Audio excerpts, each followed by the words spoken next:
All right. Okay, so this work that we're going to do now is not examinable per se, but it is really useful in life. So you can sort of think of it as orientation in the sense that it's a kind of computer skill that used to be more common when computers worked in a sort of text-oriented way, but is less common now that most people interact with computers using graphical user interfaces. Now, computers still often under the hood have a text-based way of being commanded that is still very useful if you want to have low-level control over how a computer works or what it does. So particularly if you're setting up web servers or if you're modifying computer software that's running on commodity hardware, things like set-top boxes and smart devices, then a text-based interface is very common. So it is still very useful to know about. And as we said, if you are going to use something other than code blocks for your text editing, in order to make the job of the assistants easy, some of the things that we'll discuss now will be very useful. So let's begin. All right, I'll switch between the slides and demonstrating what's going on as we go forward. All right, so command line interfaces. So command line interfaces, they're also sometimes known as terminals. Sometimes the IS also stands for interpreter. We'll discuss what the difference between an interpreter and something that's non-interpreted is going forward. But they represent a way to control computer systems using a text-based language. It's not the same between different systems, but over the years, a sort of almost standard has emerged for the basic functionality. So a lot of what you'll see now, we'll do it on Windows, but the process will be similar, not perhaps 100% identical, but largely similar on other operating systems like Linux or Mac OS or proper Unixes. So whatever you wanted the plural to be. So we're trying to keep it as general as possible, but since the computer labs at UJ are specifically Windows labs, it is Windows oriented. So in general, what does it mean? So basically the computer will sit there and it will ask you what you want to do. And you will tell it what you want to do by giving it a sequence of text instructions that will then tell it to either run programs or perform operating system tasks based on how you formatted your instruction. So typically the format will be as follows. There'll be a prompt that's basically just something that tells you that the computer is waiting for you to do something. And typically these days, the standard is for it to tell you where in the file system you currently are, because most most operating systems organize the data into a file system, which is basically a hierarchical arrangement of that data. They used to be called directories, but now they're often called folders. But basically, the files will be stored inside these directories, which can be stored inside other directories, and they can be deeply nested as much as you want. And that will be what you see as a user of the system. And that's basically just the system telling you that it wants you to give it an instruction. I've had a question, so I'm going to take a look, since we haven't gotten too far yet. So I believe that the audio is coming through because people responded to my request to type in the chat. So I think if there is an issue with the audio, it might be on your side, unfortunately. I think it's okay on our side. But see if you view the version that gets uploaded to YouTube, and that may be one that will have audio that you can hear. Try refreshing and reloading. That's always worth a shot. All right. Okay, so there'll be a prompt, which will basically say,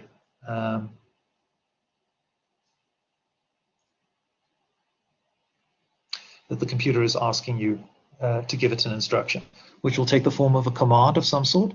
So the command could be a program that's been written, or it could be some functionality that's built into the operating system.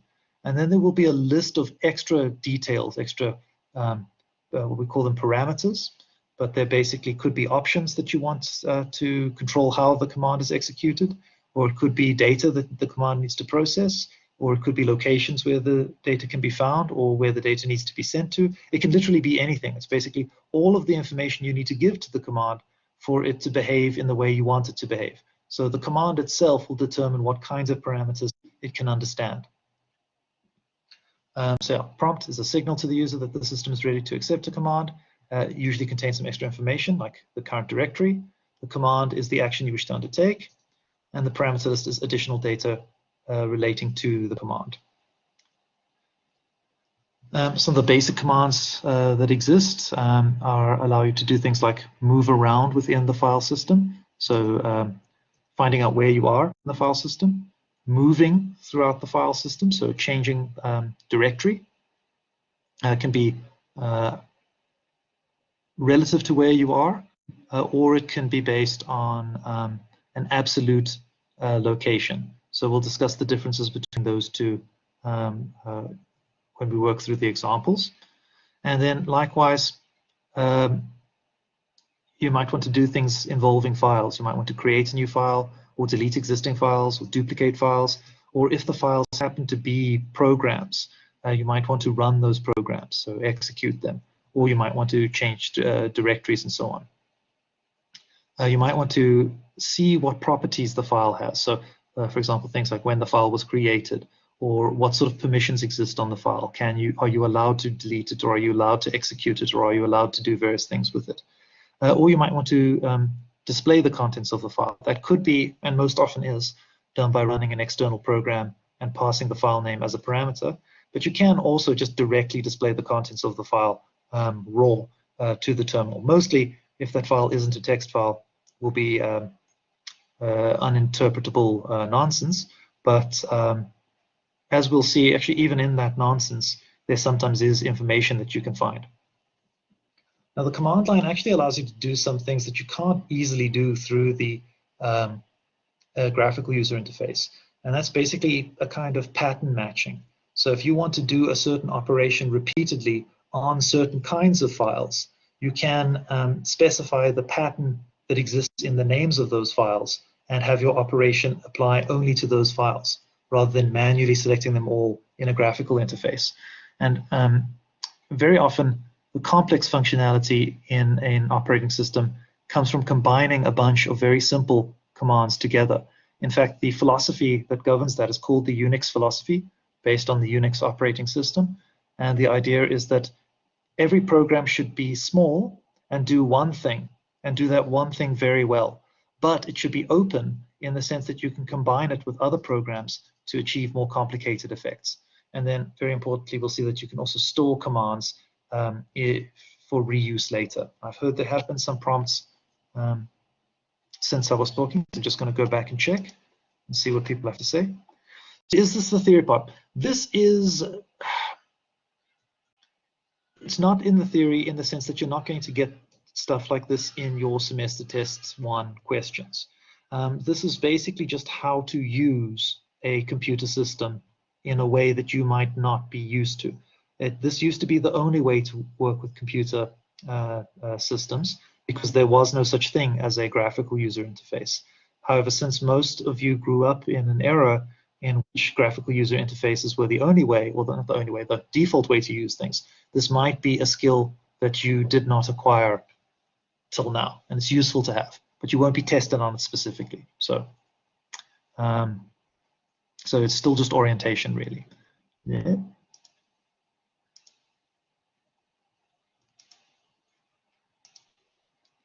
Okay.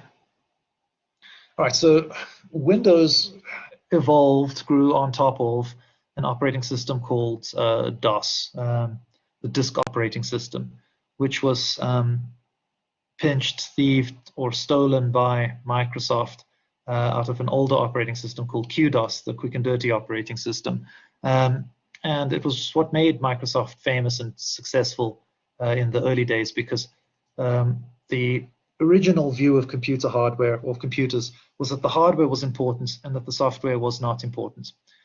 So Microsoft was willing to make some software for IBM, the Imperial Business Machines, International Business Machines, sorry, company, which was very big in the 70s and 80s and early 90s, and still pretty big today, but it's not nearly the giant it used to be. And the deal they made effectively was that they'd write the software for, I think the particular thing that started this off was a compiler for the BASIC language, but it might have been something else, but that they keep the rights to the software and they can sell the software independently of the hardware. And IBM agreed to this, and Microsoft wound up being correct in the sense that software is worth more in the sense than the hardware. So through licensing, they made a lot of money on the software side of things. And Microsoft's power and influence grew in the 90s and early 2000s, whereas IBM's faded away. But the fact that Windows is built on top of this older operating system is still evident in the command line interface for Windows, which is called the command prompt. And I'll show you how you can run it now. And I've heard some prompts or questions since then. Yeah, fair point. Yeah, so let us take a look now. So the easiest way to run it is to simply run any program that you would run and type CMD. That will start the command prompt. And there you are. And basically this will show us the structure that I mentioned earlier. You've got the prompt, which is where I am in the computer's file system. So I'm inside the Duncan directory, inside the users directory on the C drive. Or if you want to, you can start the command prompt in a particular location by running in the address bar CMD. And that will start you in that location instead. So there's other ways to run it, but those are the two most common.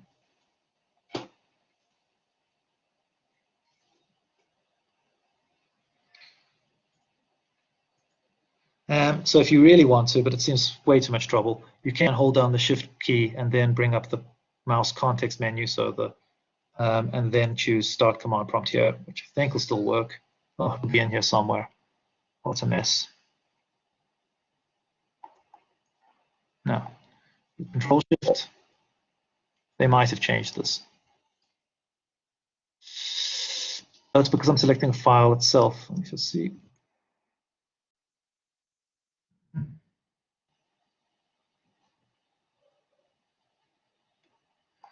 No, that one doesn't seem to be working. Oh, well, unimportant. I never use it. So there's that. Okay, I have seen a prompt here. Question. Okay, so that's someone who just needs access to the thing. They can join during office hours, and we will give them access to the environment, to the Discord server. What did I do wrong? Hold on, Shift, left context menu. No, that might have changed. Oh well, not important. All right, so on your own, explore the different ways of running a command line in your environment. If you're not using Windows, then you'll have to adjust to whichever operating system you do happen to be using. Okay, so now navigation commands. How do we find out where we are in the file system? Well, by default, the prompt on Windows, as you saw, tells you that anyway. So there's no real need to do this. But if you ever do need it, you can say echo and %cd%. So I'll explain what this actually means. Echo is a terribly primitive, simple command, which basically just repeats back anything you say to it. So if I say hello, it simply echoes back hello. However, there are certain patterns that it understands. And one of those patterns is if I wrap something up in percentage marks, it will interpret the stuff in the middle as a system variable, which is basically text labels that I can set in my operating system, which then have specific meanings. And in the operating system, CD in that context means my current directory. So if I echo CD, you can see instead of saying hello, it now says the current directory. Didn't teach us much because we already knew that, but it does explain what that actually entails. Now, Windows is a bit weird in that it has this idea of drive letters, which is not actually very common. Most normal operating systems combine all of the different hard drives and storage devices on a computer into a single file system with a single root. But Windows says for each file system partition, it gets a different letter. So I don't actually think I have more than one on this computer, but if I did, I could switch between them by specifying the drive letter and colon, just for what that's worth. If I want to change to a particular location, so let's say, for example, I wanted to change into the desktop from here. So I could go CD, change directory, desktop. Now you can see I'm inside the desktop. That's the equivalent of double-clicking on a folder in the graphical user interface. So you saw that I did that in relative terms here. I simply specified, based on where I am, go into this location, right? So you can also specify things in absolute terms. So I could say, change directory to C:\users. So I'm specifying the entire path. And then that takes me all the way back there because I gave the absolute path. Okay, more question. Aha, why is it that? That's a wonderful question. So it's CD when it's a command and current directory when it's the environmental variable, because the people who decided on that were stupid. And in other operating systems, it's called your working directory rather than your current directory. So if you were on Linux, the command would be pwd, present working directory. So I agree that's silly and dumb, but that's the problem with mistakes that people make in the past is that if no one fixes it and stuff gets built that depends on that mistake being the way that it is or that poor decision being the way that it is, you can't change it without breaking everything. So yes, it's weird and silly, but that is exactly the way that it is. Do the capital letters make a difference? That is actually a great question. On Windows, it does not, because Windows is case insensitive. So if I said CD desktop, right, that's not going to work because that's CD. It's perfectly fine with that. Windows doesn't mind. Other operating systems do mind. So the Unix family of operating systems, including the Linuxes, or Linux, or however you want to pluralize it, are case sensitive. So in Windows, no. Other operating systems, yes. A very good question. Okay, change to subdirectories. I've done that. Okay, for what it's worth, we spoke about moving relative. So I could move up by specifying the name of the directory if it's where I am. But if I want to go backwards, I can say CD dot dot. So dot dot represents the directory that contains the one that I'm in, known as the parent directory. And you can see that moved me back a level. All right, so that's just an example of all that stuff happening. I suppose one thing that's kind of important over there, do I have an example of this, say on the desktop? Do I have anything with spaces? Yes, I do have stuff with spaces. So I've got a directory there called the carpet, right? Now, the way I organize or don't organize my files is that my desktop gets too full, I just dump everything in a directory called the carpet. So I'm sweeping things under the rug, but you can see it has a space in it. So if we wanted to change directory 2 there, I would need to wrap it up in quotation marks. So the command line interpreter, the terminal program, will do that for you. If you press tab, it will try and guess what you're trying to type. And it could see that I typed the and that I needed the quotation marks, so it automatically added all of that stuff in for me. If I didn't, it would just try and change directory to the directory the, which wouldn't be meaningful. We've had more questions, so I'm just checking. You said is, I'm not sure I understand that question. Can I go to directory to a file on another path? Yes, so if you've got on another drive letter, you can change the directory on that other drive, but you then still have to later on type in the drive letter to switch over to it. It's silly. Dot dot, yeah, so dot dot is the parent directory. So if you want to go back to desktop, CD space dot dot, or in Windows, they allow you to actually leave the space out. Will take me backwards.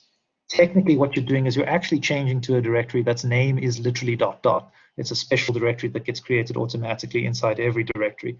But people so often left the space out that they allow you on Windows, but not Linux, to leave that space out. All right, so I think that's where we are. Okay, so I said notice the quotation marks to escape the long file name. So that basically means treat this file name as one thing. Don't treat it as two separate directories, the and carpet. And then auto completion. As I said, when I pressed tab, it tried to guess what I was trying to type based on what I typed already. And it figured out that I wanted to go to the directory, the carpet, based on the that I typed. If there are multiple options or if you don't specify anything, you can just keep pressing tab and it will just cycle through all of the options.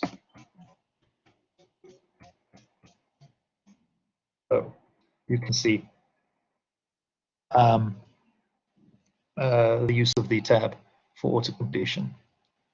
Now, you should be doing this in a lab environment, which obviously we're not, but you're at home. So in your own time, please execute these instructions and play around on the system of your choice, preferably Windows, to align with the UJ labs. But if you're on something else, find the equivalents. They'll all be relatively similar to what we have at the moment, except, as I said, instead of echo cd on Linux, it'll be pwd, present working directory. Okay, stuff that you might want to do. So if you're using a graphical environment, you can just see what's in a directory. But obviously, if you're using a text environment, you need to see what the options are at a particular location. So what you can do there is you can create a directory listing. So on Windows, that instruction is called dir. You can see it just lists everything that's on the current directory. However, on Unix operating systems, that instruction is called ls for listing.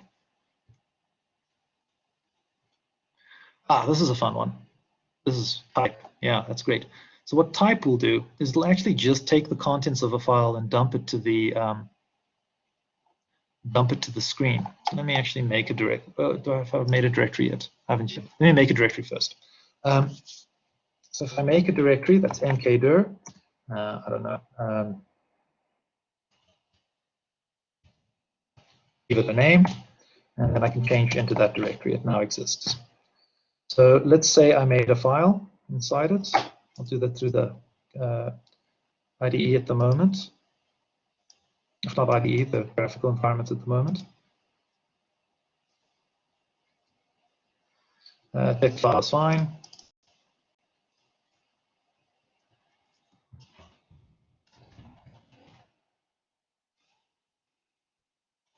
So the type command actually displays the contents of a file and just dumps it directly into the terminal. So you can see the contents of that file were just dumped plain straight as they are. If I were working with a file that isn't a text file, however, so let's say we wanted a PDF or something. So honesty declaration, it's not going to come out nicely. So if we say type, that'll do. You'll see that this PDF file is not a text file.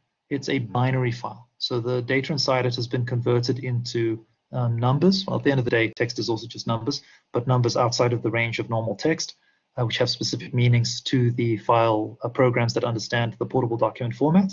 And if I just dump that to the terminal, it's going to come out looking like gibberish. So that will have meaning to a PDF reader. You can see that at the beginning of the file, a certain sequence, %PDF and then a number. We call this a magic number. And that basically just allows the program that's opening the file to know that this is a valid PDF. In fact, many operating systems don't have these second parts to the file name that Windows uses, these extensions. They can tell just purely by looking inside the file what the type of the file is. I have had a question, so let's see. Well, yes, serialized basically just means that the data has been formatted to be written to disk. So by definition, the fact that it's on disk means that at some point, the program that created it marshaled it into a linear sequence and then spat it out to disk. So it is effectively what's happening is the binary data is being displayed. Some of the binary values happen to be in the correct range to be interpreted as letters. Some of them literally are letters, others are not. And then the corresponding characters for those numbers get displayed if they exist. And that's the gibberish that you get here. We will learn about how text files work and so on going forward into the future, and how binary files work. You don't really need to know that now, and we'll definitely, as part of the actual theory of this course, learn about binary numbers and number representations. But basically that's what's happening. It's just looping through the file, printing each binary value that it encounters as if it were a character. Some of them are characters, so you see actual strings, actual letters. Some aren't, so you get gibberish, and that's basically what you're seeing. It can be interesting and informative to inspect the binary contents of a file like that. Right, so we discussed, so you can create the directories relatively or absolutely, as we saw. We can delete files. So let me go into the directory I made and delete that file.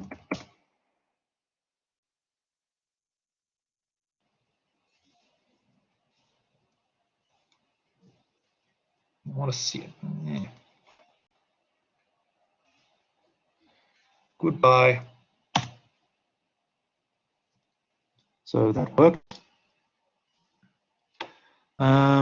We can remove it, so we can delete directories if they are empty. So this directory is now empty, so we can remove the directory rmdir tutorial. Something else is holding on to it. I wonder what that could be. Oh, is it you? It's you. So the notepad still had a lock on the directory, so I should be able to delete it now, and now it's gone. But if the directory is full, that won't work. So what you need to do then is use the del command with the following parameters: /s, which basically is going to tell it to find all of the subdirectories, all of the directories, inside directories, inside directories, inside directories, and then delete those with the name of the directory. The q is optional. That basically means don't ask you if you're sure, just do it. This is a very dangerous command because you can wind up deleting stuff you don't need to delete. And things that get deleted with del don't go to the recycle bin. They just get unlinked from the file system. So they're gone in the sense that you can't retrieve them from the recycle bin. They're not gone in the sense that some forensic recovery tools won't be able to delete them. We'll discuss when we learn about binary files and file systems, the difference between something being deleted properly and something being actually erased in an unrecoverable manner. Oops, sorry, did not mean to open that. This question was here. Kind of. So the question was, is the pointer removed? And we will learn all about pointers this semester. Pointers more refers to memory. And I guess probably in the file system module that's loaded into memory in the operating system, it probably will be using a pointer under the hood, but it's more its entry in the file allocation table that gets removed if it's a FAT file system, or its inode gets updated if it's a NTFS file system. The details of exactly what happens varies from system to system, but whatever it is, it just means it gets removed. So this is Windows, so we could say that either its FAT allocation table gets removed, or I don't actually think NTFS uses inodes. It doesn't matter. But basically, the file system equivalent of a pointer gets updated. So it was a good question, a good point. All right, so be very careful of this. On Unix, the equivalent command is rm, and the version that deletes subdirectories is rm-rf. And you have to be so super careful of that in Unix as well, because you can accidentally delete your entire file system if you're running as a highly privileged user. Super dangerous. All right, copying and moving.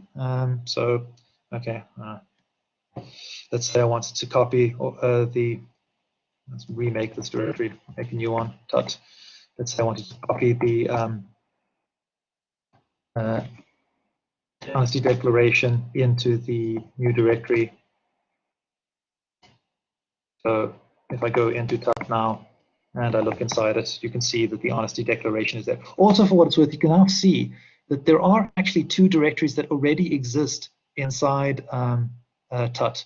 dot dot, which represents the parent directory, and dot, single dot, which represents the current directory. So it represents itself, basically. So that was exciting. And we can move stuff. That'll obviously delete the original. Now, for what it's worth, moving is effectively the same thing as renaming. So we could rename this as a rename command. But it actually isn't a real thing because renaming is just moving to the same directory with a different name. Because at the end of the day, a file is just an entry in a table, let's say a file allocation table. And it's basically the name of the file that you see, as well as where on the hard disk or the solid state drive or whatever you need to find either the rest of the file or the next chunk of the file, depending on how it's organized. So when you rename a file, all it's doing is it's updating that entry in the table, and moving is actually doing exactly the same thing. It doesn't actually copy the data if it's on the same drive. It just changes its location. Moving a file and renaming the file are the same thing.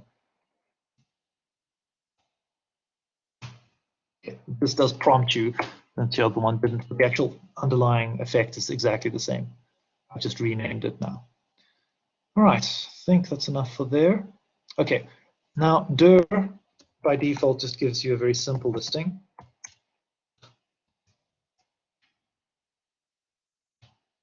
You can control how it works. So if you wanted to format things, you can do it like that. If you only wanted the file names and none of the other details, you can do that. How do I know how to use it? Well, you can ask the program how to use itself. In this case, for the built-in DOS commands, / question mark will give you the instructions for how to use that particular command. These are all of the parameters that it understands and what each of those parameters mean. So you can teach yourself effectively if you need to. Okay, stuff to play around with. We did the make directory. We copied stuff around. We typed the contents of stuff. We moved stuff. We deleted, well, we didn't actually do it, but you can play with that in your own time. Just be careful. Delete an entire directory that contains other directories that contains all sorts of stuff. Just be careful. Oh yeah, we spoke about dot and dot dot, the current directory or the parent directory, and we spoke about renaming the file, and I said it's just the same as actually moving a file. So if you were in the lab, now you would play around with those things to your heart's content, but unfortunately you can do that on your own and ask any questions that might come up. All right, now stuff that we're doing here can be repetitive and boring. Typing, it's a lot of effort. So often you want to do things repeatedly, and there's a way to do that where you basically store the instructions you want to execute in a text file and give that text file a special name. That special name must end in the extension .bat. So let's say I wanted to say hello to my inner directory. Do I have a tut directory anymore?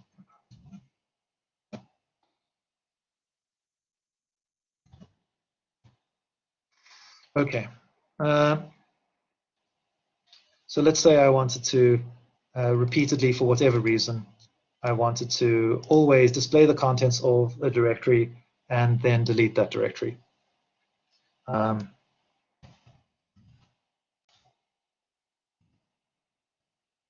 and bye.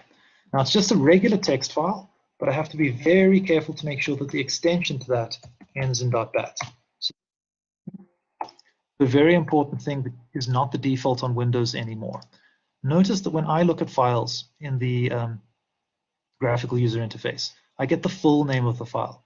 For most of you, the default on Windows will be to hide the last part of the file name if Windows knows what that means, which is fine if you're a regular user, but very irritating if you're trying to do things as a programmer. So life pro tip, you can bring up, the view command, and you can go to options, change folder and search options, go to view, and then find the one that says, okay, there's a couple you probably want to get rid of.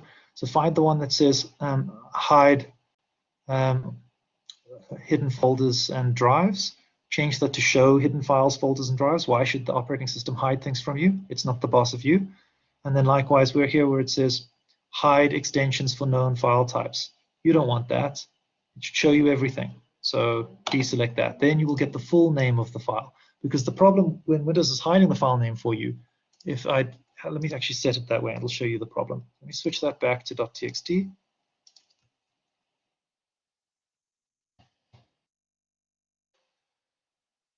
And let me go back. So this is what most of you will see normally. Now, if I wanted to make this into a batch file through the command graphical interface, I can't, because it's still treated as a text file. Because if you take a look inside the command line environment, you'll see that its name is now .bat.txt. There's no way for me to remove that .txt at the end, because Windows is now convinced that forever this thing is going to be a text file, which is really frustrating. So and you could, of course, do it in the command line environment, .bat file, but we shouldn't let the operating system actually refresh this. I wonder why it's so don't let the operating system hide things from you. You should be able to see everything. All right, so you can open this with the text editor. I guess for the sake of what everyone has available, I'm just going to use Notepad. So everything I type inside this text file will be run as a group, as a batch. That's why they're called batch files. When I run the batch file. So let's say we wanted it to say hello world.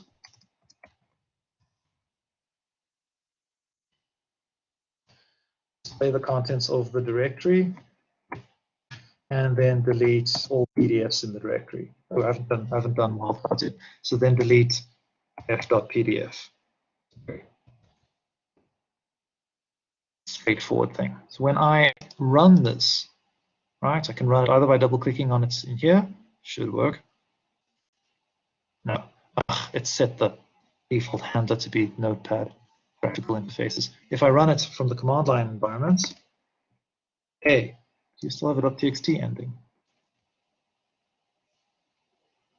Oh, I didn't specify a target. That was my mistake. That's why its icon didn't change. And what did I change in here? Not what I expected to change. Or did I forget to refresh or something? Anyway, it's fine. Now you can see that the icon has changed. So I could run it by double clicking on it, or I could run it from the command line environment. Oops, I didn't show you how to clear the screen. It's CLS for what it's worth. Let's do it through the command line. I. So you can see it ran hello world, showed me the contents of the directory, and deleted f.pdf. If we don't want it to always show us what it's doing, like we could see the echo hello world, and we could see the dir, and we could see the instructions, you can add a command. I'm just going to do it in another text editor just to save myself some grief. You can disable the echoing of the instructions to the screen, so echo off. So now if I run it, obviously there isn't a f.pdf to delete, so we'll get an error message for that, but you won't see the instructions themselves being run. This should just flash very quickly. You can see here we saw the dir, there we just see the outputs of the program. There we saw the echo hello world, there we just see the result of the program. So I've heard some questions, so I'm just going to switch back. Will the practicals be based on this? No, this is just orientation. So this is just interesting stuff that is good to know. Actually, wait, maybe one practical will be? Sometimes we have had one practical that does use file redirection. Yes, we might have one practical that uses this.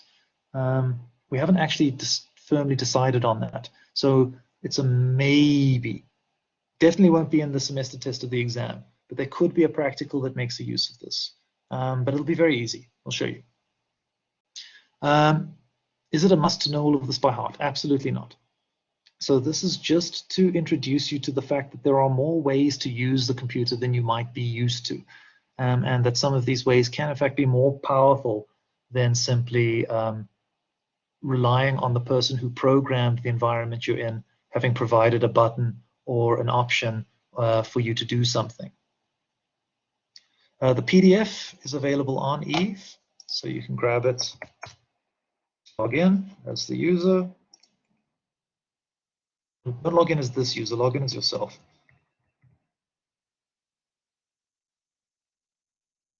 You can go under lecture notes, and then you can see there it is command line interfaces.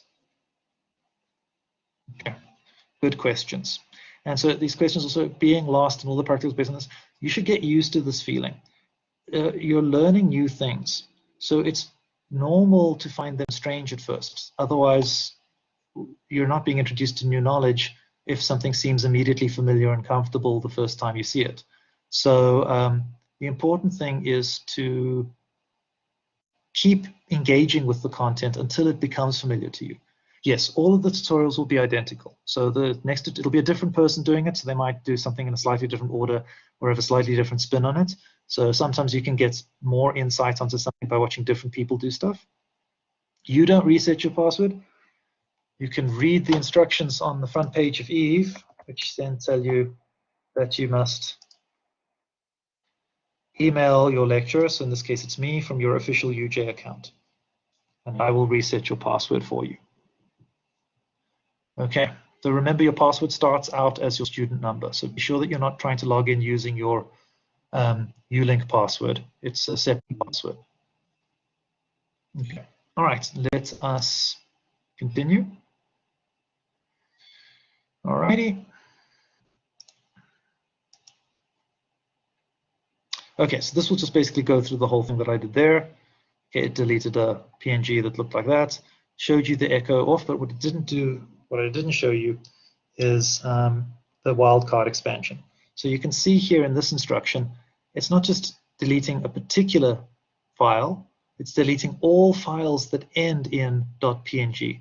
So the way these wildcards work is that any part of the file name that doesn't match gets replaced there, and the bit that has to match is over there. So any file that is blah, blah, blah, blah, whatever, ending in .png will match there. So let's not do something as destructive as deleting, but let's have a, I don't know, show and tell that file. And what it's going to do is it's simply going to list all of the PDFs, star.pdf, and then it's going to wait for the user to press a button, continue, pause. So if I copy this, well, I do it through the graphical interface, let's do it through the command line interface. If I copy it, parent directory, now if I go into the parent directory, see that it's there, star.bat, there it is, I can run it, and then it will list all of the PDFs in that directory and then pause. So that's something you can't easily do in a graphical interface, match patterns. All right, there were some questions. Yep, that's exactly it. So the question is a bat file just a text file with multiple instructions to the command prompt? 100%. That's exactly what it is. Some of the commands that exist allow you to basically repeat instructions or take other input and do more complicated stuff. So you can basically write very simple programs using batch files. But yes, it's exactly it. It's just a batch of instructions. We can automate batch files execution, or do we have to execute it manually? So it can be automatically executed. So for example, if you've got a batch file that you want to run every time your computer starts up, it's possible to have a set of things that get automatically executed when you log in, for example. On other operating systems, there's a service called cron, which will run, they also call these batch file scripts. They'll run them chronologically after a certain number of hours or minutes or seconds or days or years or whatever. So there are services that exist on an operating system that allow you to automatically call batch files and other programs. So yes, you can have them run automatically, or you can execute them manually. Both are possible. All right, let's continue.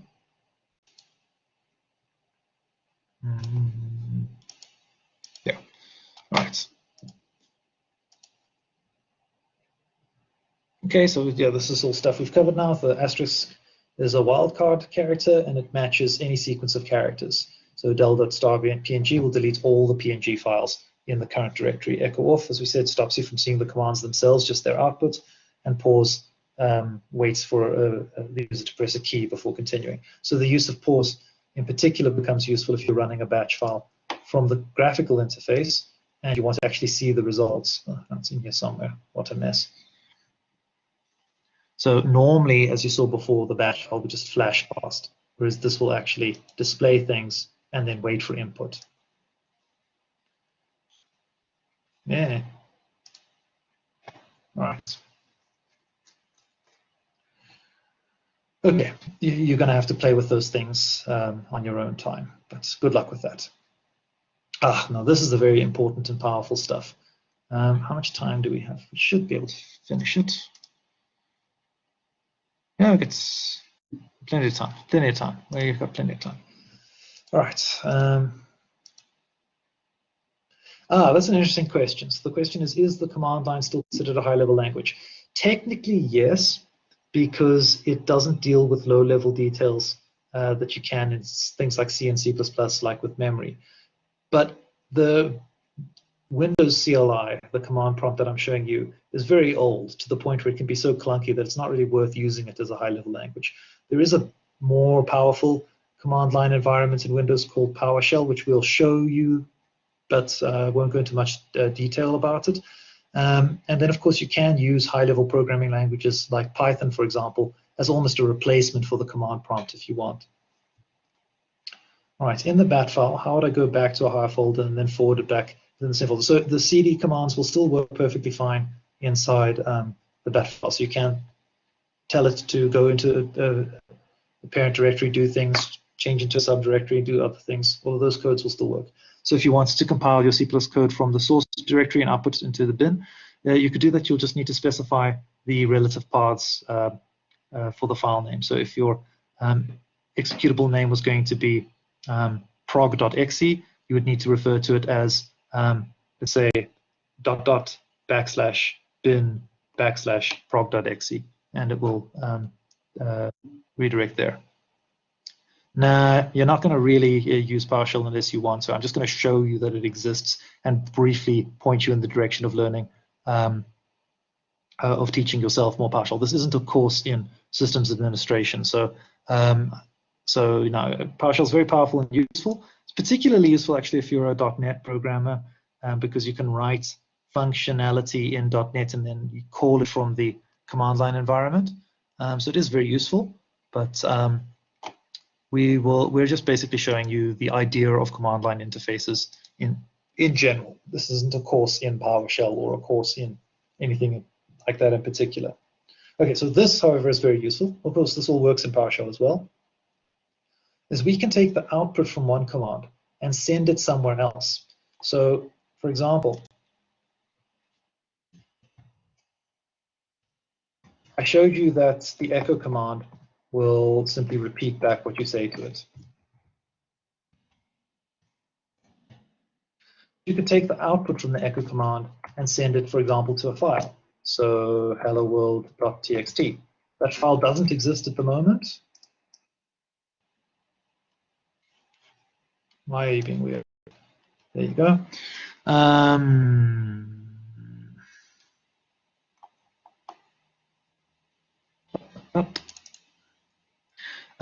But when I run this command, it will exist.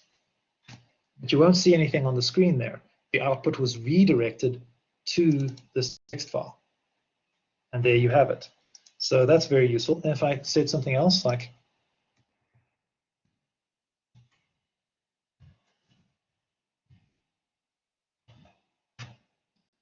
see now, that the content has been replaced by the new text. So what if we wanted to, rather than replace it, add to it? So if we wanted to say hello world and goodbye, we could do that by changing single right chevron to being a double right chevron. That means append or add to the end of the file.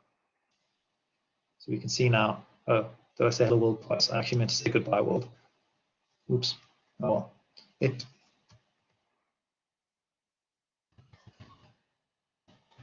Now we will have hello, hello, goodbye. So that's redirecting from one program into a file, but you can also redirect from one program to another. So let's, for example, take a look. If I did a dir here, you'll see it's a very busy directory with lots of stuff going on. There is a very useful program called more, which basically all it does is it displays one page worth of data and then asks you to press a key. So by itself, it's kind of useless, right? But if you use it with another command that produces a lot of outputs, like dir, and I redirect the output using a pipe rather than using a chevron, and I say I'm redirecting the output from the dir command to the more command, it will now display one page of data, and then let me press a key to move forward one line at a time. So that's the beginnings of a very powerful approach to writing programs. We write a whole bunch of very small programs and then join them together to form more complicated behaviors. Yeah, so, okay, for example, if you type the contents of a large file, you might want to, oh yeah, that's actually pretty cool as well. Didn't show you that. So the chevrons can point in the other direction.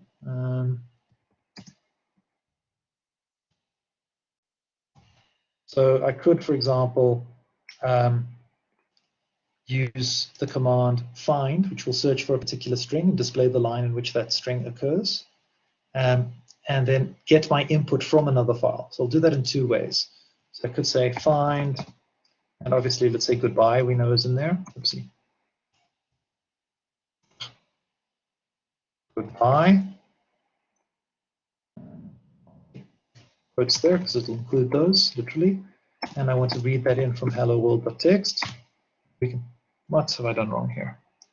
Feel like I didn't do. Oh, did I need the quotes? My bad. And you can see it did find the text goodbye inside hello world. Or I could have written this command like this, where I type the contents of hello world and then pipe the results. Find.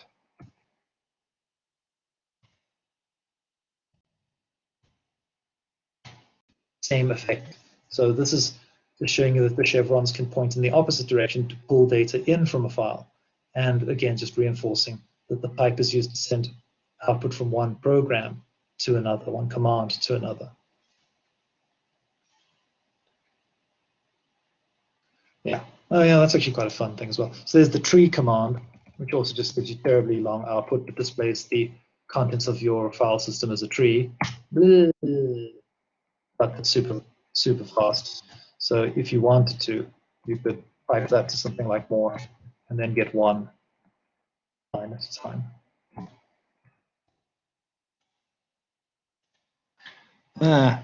Stop doing that. There were some questions.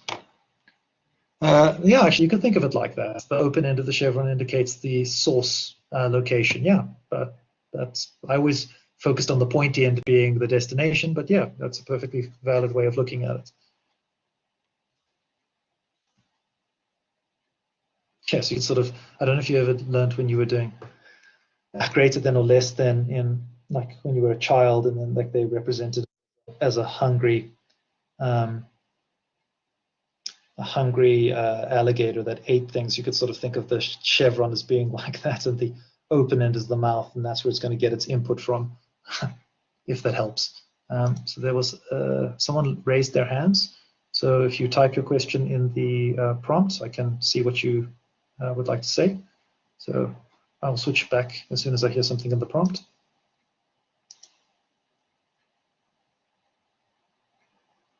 Okay, so that's more of that.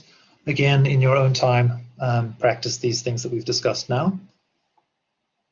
And then, as I promised you lastly, There is more than one command line environment. The DOS one we looked at is just the one that came through the history of Windows, and it's still very commonly used for some tasks because it's very simple. But there are more sophisticated shell environments. And nowadays with Windows support for Linux is actually pretty good. You can install Linux command line interpreters on Windows fairly easily. That is kind of helpful in use. And I think PowerShell also runs on Linux now. So these things are pretty cross-platform these days. But anyway, PowerShell is the a more advanced command line environment than the default one. You can see it's a slightly different color for one thing. Now,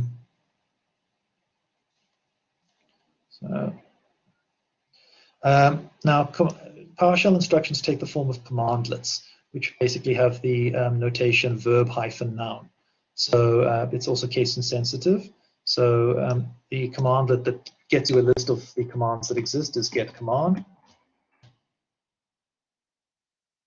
And that basically just gives you a list of all of the functionality that PowerShell interprets. And it's interesting, you can see it's actually telling you the difference between commandlets and functions.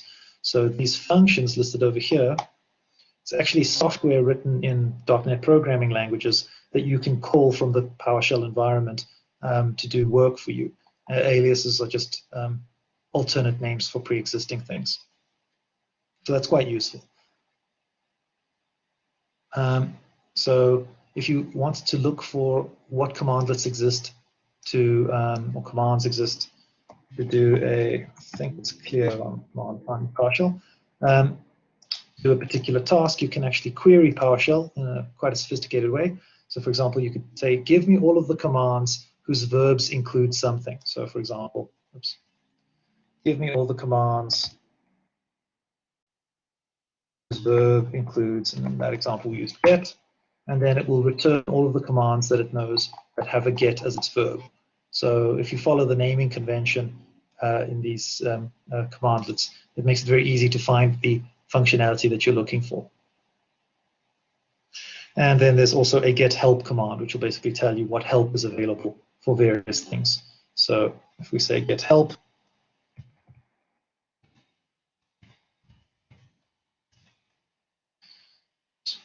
all right. So this will probably run for far too long, but basically it's telling me all of the things that it is able to provide additional help on. It'll be a lot of stuff, so I'll cancel that. You could even, in a very meta way, once you've actually identified which things have help available for them, you can call get help on that thing. So if you call get help on get help, that's the equivalent of using that /? notation that we saw earlier in the DOS command, or the man command in Linux, the manual command. This will give you the detailed instructions about how to use that particular command. There have been some prompts, so let me just go back. So no, the question is, are we teaching us how to program? Remember, we said yesterday that we've been asked to only do orientation at the moment. So at the moment, we're just teaching you basic computer literacy, right? So basically, how to use a computer as a software developer. So most of you probably don't make much use of text-based interfaces to computers, although they are still very important. So we're basically just bridging that gap by showing you how to use text-based computer interfaces called command line interfaces. So it's not really programming per se, it's just a different way of using the computer, but one that is very useful for programmers. And both the video for today's lesson and the video for the tutorial will be available on Eve under lectures. So you can already see that the one from yesterday is up. If we log on.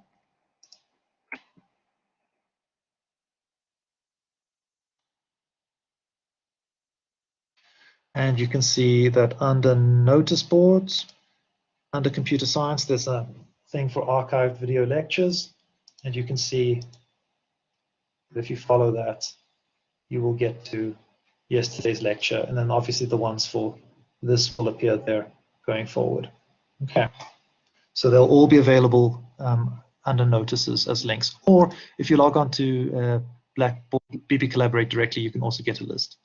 Windows PowerShell comes from Comes with all Windows, I think, after 8. I'm not fully sure, but it definitely comes with all versions of Windows 10. If not, you should be able to install it through the Windows Store, but I'm pretty sure it comes by default.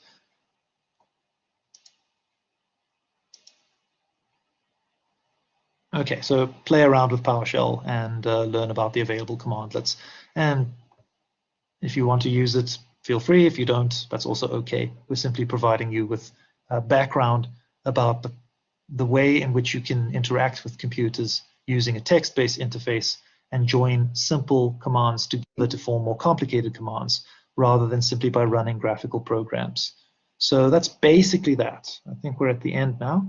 So if you do have any more questions, now's the time to ask, and then I will shut down the section, tutorial, and I'll upload both of the videos and link them on Eve this evening still. Well, yes, as I said before, the stuff is unfamiliar because it is unfamiliar. There are very few things in life that you will understand perfectly first time. For example, I don't know that you understood integration or differentiation perfectly the first time you saw it either. The only way to get that competence is through practice. Same as dancing or musical instruments or learning how to cook. Practice is the only way in which you can acquire these skills.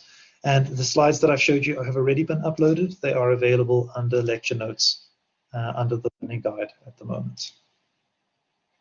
Okay, so, but don't worry too much. There's a lot of, in the first semester, we don't go so far. We go to a certain point and then we do a lot of revision. So there will be lots and lots and lots and lots and lots and lots and lots of revision. If you do that revision yourself, honestly, by yourself, you will acquire the skills that you need. If you get someone else to do your work for you, you're not going to learn anything, in the same way that you can't learn how to do a dance by watching someone dance. You have to practice it yourself.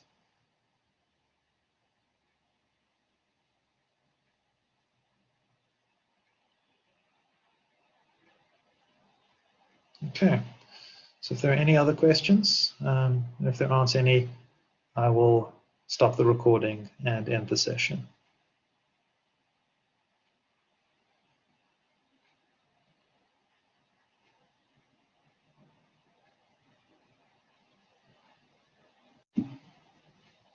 Okay, so as it says in the learning guide, the textbook is the following one. It's the Malik textbook. Let me just find it. There it is. So there are the details in the learning guide. You don't have to get this exact textbook. It can be a bit expensive, but this particular version's been out for a while, so you might be able to find it secondhand. While the content of this textbook is what we're going to be working through, we never set examples that require you to have the textbook or questions that require you to have the textbook. So there's no like online code you need to use, but you can only do the examples with that textbook or things like that. So all of the stuff you need, we provide to you. So if you do struggle to find the textbook, or it is too expensive, or you have an alternate, cheaper, older textbook, that is okay as well. It isn't, it's the required textbook, but it isn't a crisis if you can't get it. And yes, it is available at the Van Schaick bookstore, to the best of my knowledge. They sometimes have supply problems, but there's, they are the official provider. So I showed you how to download code blocks in the first video, and I actually did the orientation assignment in class. So yes, it will be in that first video. No, the question is, can we get distinctions using lecture slides? No, because this is an applied subject. So you learn a skill and then you have to apply the skill. So the questions are never built around finding a particular answer in slides or in a particular part of the textbook and giving me back that same thing. You have to learn a skill and then do the thing. Think of it more like learning how to paint. And then we tell you to paint something and then we judge that painting. It's about practicing, exactly, about acquiring the skill and then doing the thing. So maybe the example in the, like to stick with painting, you had to paint a flower and now we're asking you to paint a leaf, right? So if you just give me the picture of the flower from the textbook, you fail. But if you use the skills you learned to paint the leaf instead, now we know that you've learned how to do the thing. In this case, that thing is program.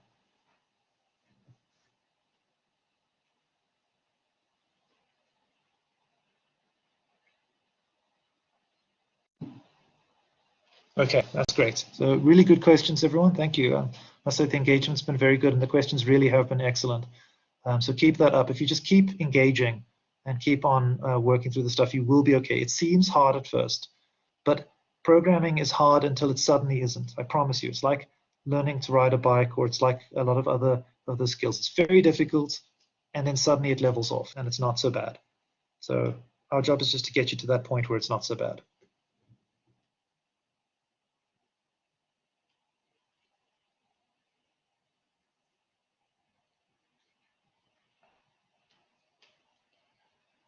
Okay, all right, so if there's no more questions, I'm going to end the session. I wish you all a very good evening.